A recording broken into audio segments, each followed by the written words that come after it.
Bila malam menjelang tiba, unggas berterbangan ke sarang. Para petani mula pulang.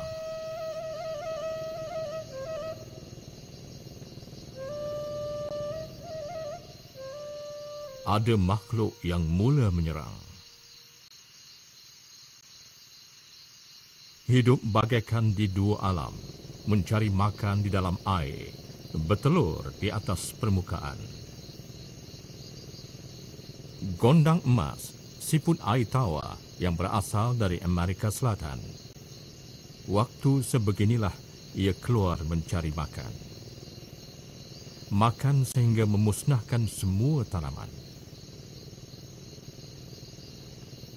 Sekali bertelur, telurnya boleh mencecah hingga ke 500 biji, menjadikan siput ini begitu berbahaya.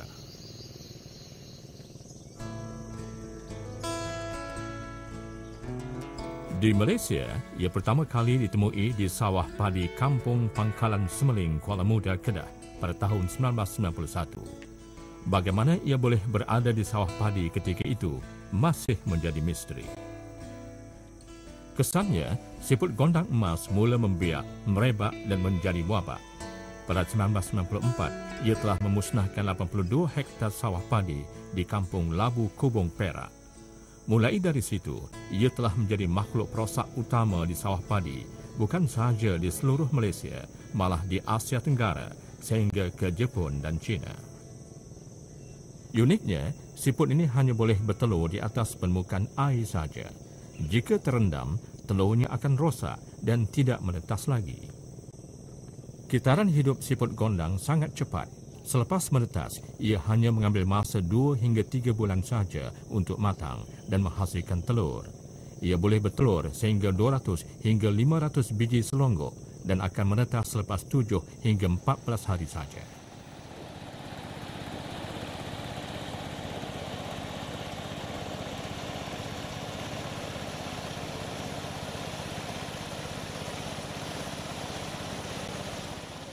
Tali air, parit dan saliran air buang adalah punca utama penyebaran siput gondang emas ke dalam sawah.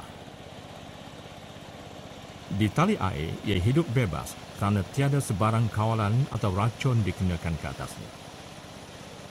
Ini menyebabkan kadar pembiakan yang cukup cepat dan banyak.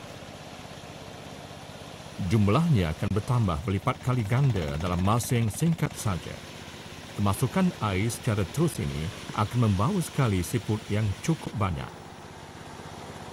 Dalam persekitaran yang sesuai, siput gondang betina boleh bertelur antara 2 hingga 4 kali sebulan. Ini bermakna setiap induk boleh menghasilkan telur sehingga 2,000 biji sebulan. Jika setahun, 24,000 siput bakal dibiakkan dalam sawah. Ini baru seekor siput betina. Bayangkanlah jika 1,000 ekor terdapat di dalam satu petak sawah. Semasa pembajakan dilakukan dari satu bendang ke bendang yang lain, tanah yang terlekat pada mesin ini akan membawa sekali siput bersama. Maka satu kawalan perlu dilakukan agar penyebaran siput tidak boleh berlaku secara mudah. Sini sebelum dipindah dia mesti mendapat satu sijil kelulusan dan nak pastikan bila dia pergi ke negara yang lain dia tidak akan membawa apa-apa makhluk rosak bersama-sama dengan mesin. Hasrat untuk kuarantinkan setiap mesin terlebih dahulu adalah sangat baik. Secara tidak langsung dapat menghalang penyebaran siput dari terus merebak. Tapi kawalan yang paling berkesan sekali adalah membersihkan terlebih dahulu mesin yang digunakan sebelum membajak atau menuai ke bendang lain. Yang menjadi tanda tanya, apakah para petani mampu melakukannya? Semuanya bergantung pada sikap. Salah satu cara penyebaran siput gondang emas ini di kawasan sawah padi adalah dengan penggunaan jala. Walaupun ianya nampak remeh dan tidak berbahaya, tetapi jika seekor siput sudah memasuki sawah, sukar untuk dibendung lagi. Tetapi inilah yang selalu terjadi.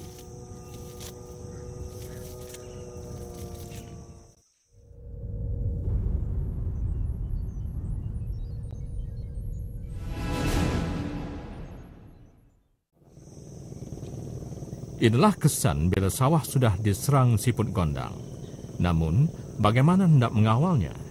Awalan secara bersepadu adalah penting. Salah satu faktor untuk mengawal siput gondang ini adalah perataan tanah yang sama rata. Jadi tidak ada lopak-lopak air, di mana lopak-lopak air ini boleh menyebabkan siput ini membiak dengan cepat dan banyak. Jadi ini boleh mengakibatkan kerugian yang hampir seperti ini, hampir 40%. Jadi ini boleh merugikan kepada petani-petani di kawasan ini.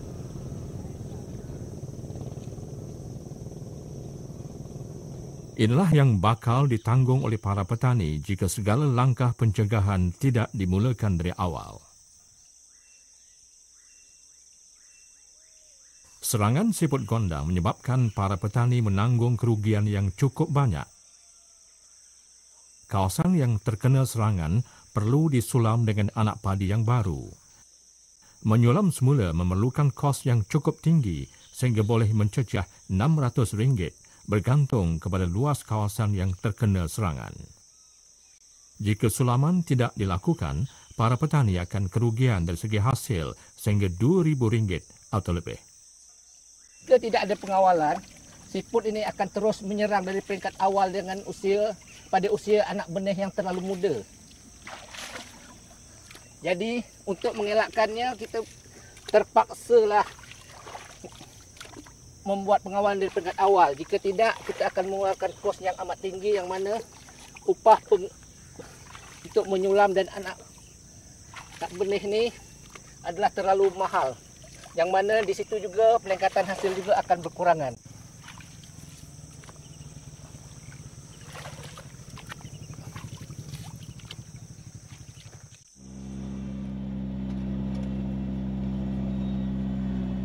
Bagi sawah yang mengalami kesan serangan yang teruk sehingga mencecat 60%, para petani terpaksa menanggung kos untuk menanam semula. Kos tanaman semula dengan menggunakan mesin transplanter sahaja bernilai RM1,300 untuk satu petak sawah. Bayangkan, para petani terpaksa mengeluarkan modal 2 kali ganda hanya pada peringkat penanaman saja. Ini belum lagi dikira modal untuk peringkat seterusnya seperti baja, racun dan sebagainya. Masalah yang timbul, sekalipun tanaman semula dilakukan, kebarangkalian serangan sekali lagi tetap ada kerana siput masih berada di dalam sawah. Jadi, para petani harus memikirkan bagaimana hendak mengurangkan siput gondang terlebih dahulu. Apakah langkah-langkah yang terbaik perlu dilakukan bagi memusnahkan makhluk perosak ini? Rata-rata, para petani selalunya memikirkan jalan singkat dan mudah saja, iaitu dengan menggunakan racun. Bagi mereka, racun adalah cara yang terbaik. Selain senang dan cepat, tiada apa lagi yang perlu dirisaukan. Itu fikir mereka. Namun, sama ada sedar atau tidak, meracun boleh mendatangkan banyak masalah. Kita dapati rakyat, kadang-kadang dia lebih suka menggunakan racun yang tidak kita luluskan. Sebab apa? Sebab mereka lihat lebih berkesan. Kesannya cukup cepat. Kerana kalau melalui akta racun, kita ada formula-formula. Kerana kita nak lihat bila kita gunakan racun itu, ia boleh memberikan keselamatan kepada kepada pengguna. Bagi dengan racun, tikus matilah, tapi orang janganlah mati. Tapi ada racun-racun yang tidak berdaftar ni, yang tidak dilihat, yang tidak mendapat kelulusan. Kerana kita dapati racun ni bahaya. Dia cepat mati, bukan saja dia cepat membunuh binatang, dengan orang pun cepat mati. Di Tanjung Karang ni 2-3 kes. Tengah bagi racun, tiba-tiba meninggal. Bapa saudara saya sendiri, arwah Pak Long saya, pun meninggal kat sawah Benang kerana dia tabur racun. Mungkin racun yang dia pakai ni mungkin racun yang tidak berdaftar. Jadi saya nak menyeru kepada rakyat pasal pesawat, jangan tengok kesan kepada perosak petani ini saja. Tetapi kena tengok kesannya. Jadi saya nasihatkan mestilah menggunakan racun yang berdaftar, yang diluluskan. Mungkin agak lambat sikit mungkin, tetapi dia kena bahaya kepada manusia.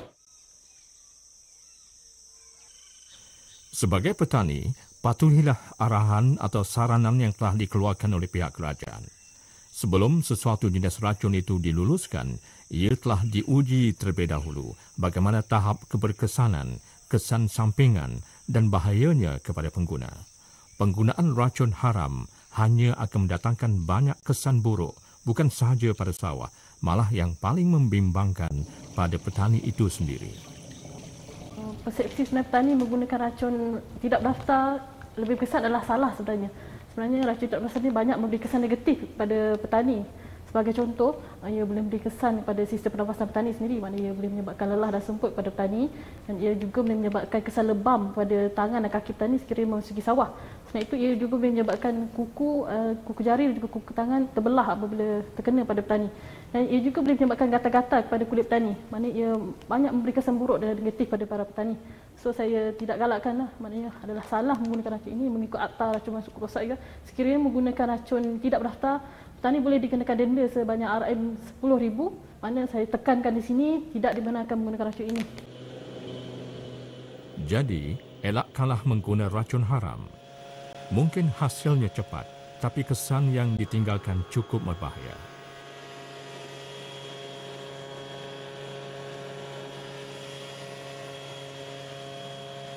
Gunakanlah racun yang telah diluluskan. Biarlah mahal sedikit, tapi jika digunakan pada masa yang sesuai, pasti akan menghasilkan kesan yang optimal. Kayak ini meracun siput nih, selepas kita tanam, hari ini kita tanam, besok kita terpaksa kena racun. Kalau tidak diracun, memang habis. Tanaman kita itu dalam satu malam saja boleh katakan habis satu siput itu, racun siput. Siput memang makanan padi ini. Lepas itu, kalau yang menggunakan racun siput itu, gunakanlah racun siput yang berdaftar. Kalau tak kepakai yang tak berdaftar tu, dia membahayakan pada kita sendiri dan kepada tanam-tanaman padi yang ada dalam ni. Itu je lah yang selalu saya pakai macam tu ya.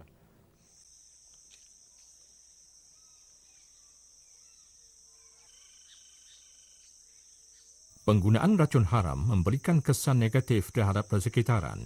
Ia akan membunuh semua hidupan yang ada di dalam sawah sehingga pupus. Itulah sebabnya sekarang ini terlalu sukar untuk kita menjumpai ikan dan belut di sawah. Apakah ada cara lain yang boleh digunakan untuk mengawal siput gondang emas ini? Untuk mengatasi masalah siput gondang di sawah padi, yang saya tekankan di sini adalah amalan pengurusan posak secara bersepadu adalah penting dalam mengurangkan populasi siput. Mana penggunaan racun bukanlah semata-mata yang perlu kita tekankan. Mana para petani perlu mengamalkan pengurusan posak secara bersepadu adalah dari masa ke masa secara berterusan.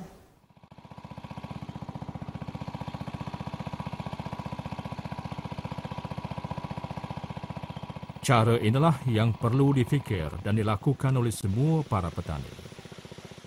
Ini kita mau pasang perangkap siput. Caranya macam inilah, ya. Sekarang you masukkan air parit ke sawah.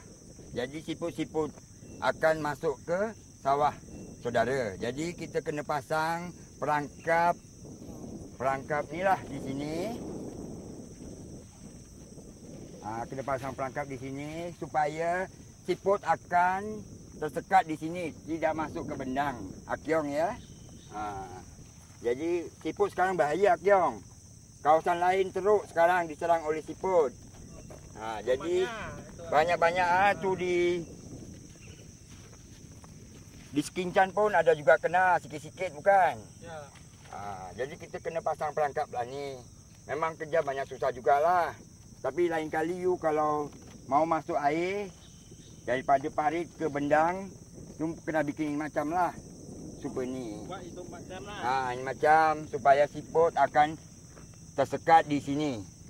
Jadi dia tidak masuk ke sawah Akyong. Okey, sekarang start enjin lah Akyong.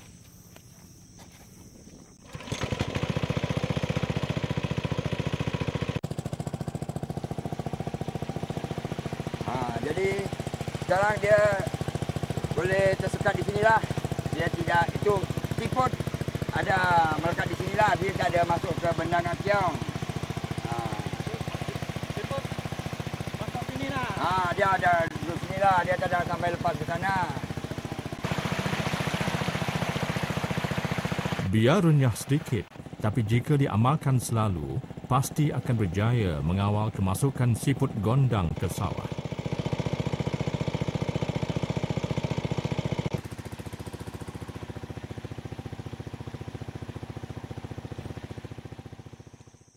Salah satu cara pengawalan yang dianggap berkesan jika dilakukan secara berterusan adalah memasang pancang kayu.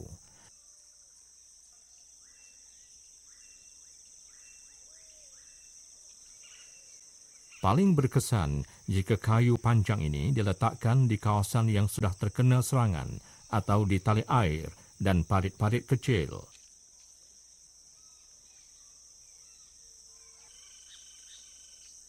Ini bertujuan untuk menarik siput-siput gondang bertelur di atasnya.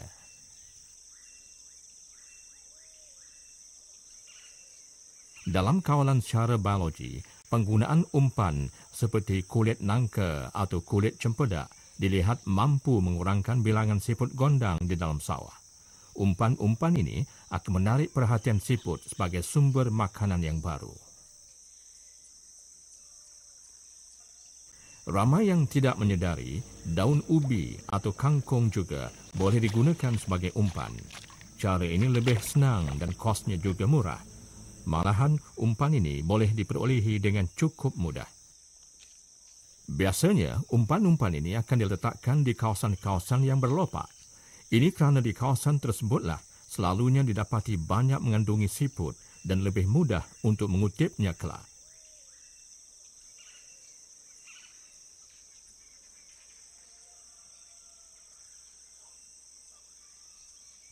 Selepas 3 hari, sawah yang telah dipasang pancang dan umpan perlu diperiksa. Cara yang paling sesuai adalah secara bergotong royong. Bak kata pepatah, berat sama dipikul, ringan sama dijinjing. Jika semangat kerjasama di kalangan petani ini diamalkan selalu, ia mampu membentras siput gondang di seluruh kawasan sawah yang terbabit. Para petani bukan sahaja mampu mengurangkan kos dari segi meracun, malah yang paling penting, kesan sampingannya pada sawah dan petani juga dapat dikurangkan. Cara mata kasarnya, penggunaan umpan dilihat cukup berkesan untuk mengurangkan bilangan siput dalam sawah. Tetapi, ia menjadi tidak bermakna jika ia tidak dikutip setiap hari, malah akan menambahkan lagi bilangan siput gondang di sawah. Mungkin kerjanya agak renyah, tapi jika bermuafakat, semuanya akan jadi mudah. Penting bagi para petani memusnahkan telur dan siput gondang emas ini. Biarpun sedikit, tetapi jika diamalkan selalu, lama-kelamaan pasti sawah akan bebas dari makhluk perosak ini.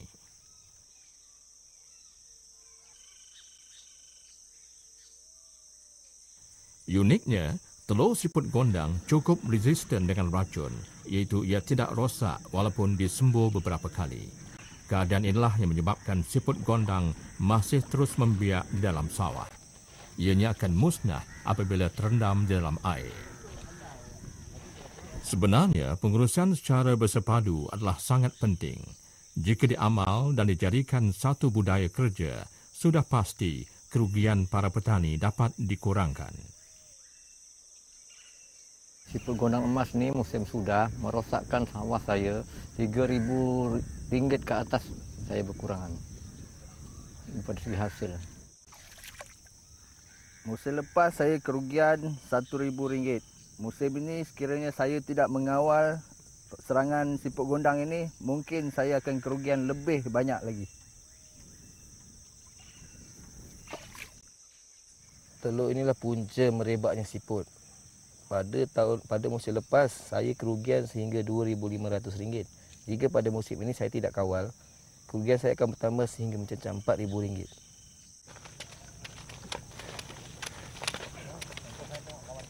Persepsi racun menyelesaikan segala masalah harus dibuang jauh-jauh. Tiada yang mustahil jika ianya dilakukan secara bekerjasama.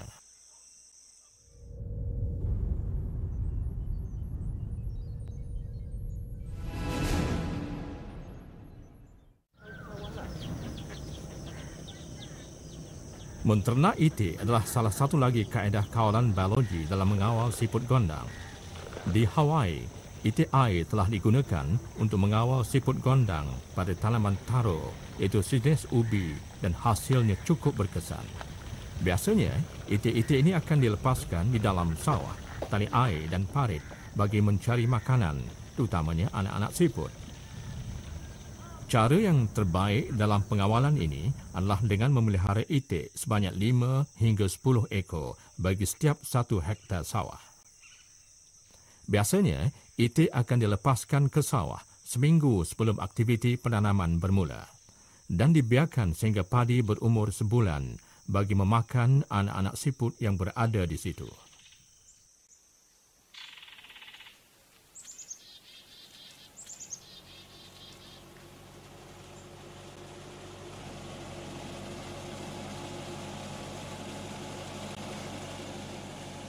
Biasanya, pada awal musim penanaman, terutama sekali ketika membajak, sekumpulan burung bangau liar akan datang untuk mencari makan. Jika sesuai pada musimnya, hingga ratusan ekor burung bangau ini akan hadir untuk memakan anak-anak siput hingga ke petang.